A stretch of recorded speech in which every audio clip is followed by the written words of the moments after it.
غیر احمدی دوست جب تعزیت کے لیے آتے ہیں میت پہ تو وہ کیا کرتے ہیں؟ میت پہ جب تعزیت کے لیے آتے ہیں تو اس وقت ہاتھ اٹھا کے دعا کرتے ہیں.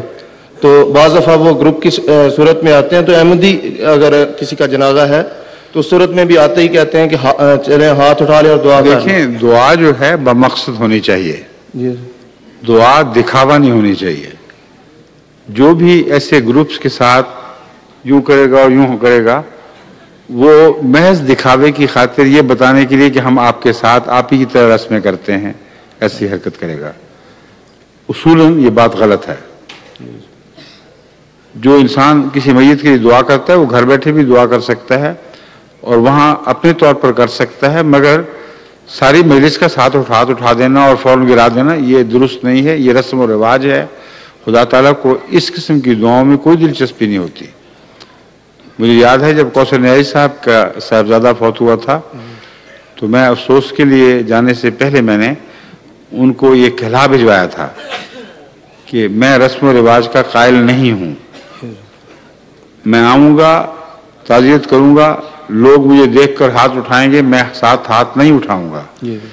اگر آپ کو یہ منظور ہے تو میں آتا ہوں ورنہ نہیں آتا.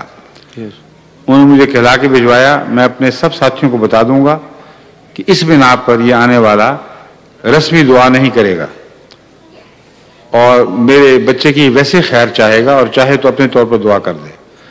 چنانچہ کوئی خرابی نہیں ہوئی.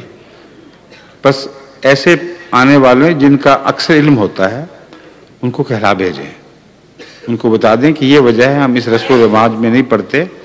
آپ نے دعا کرنی ہے اپنے طور پر کریں، مگر یہ ہاتھ اٹھانا اور گرانا اور ایکسرسائز ہے جس میں کچھ بھی نہیں کہا جاتا، اس بات کو آپ چھوڑ دیں. اور اگر حضور اسی وقت آ کے کہیں تو پھر انکار کر دینا چاہیے اسے. کیا انکار؟ مطلب جیسے آتے ہیں آپ کے پاس انکار کا سوال ہی کوئی نہیں، پوچھتا ہی نہیں آپ سے کوئی.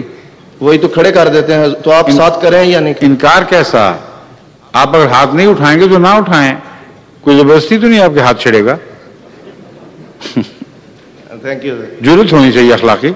ہاں بیٹھے. السلام علیکم.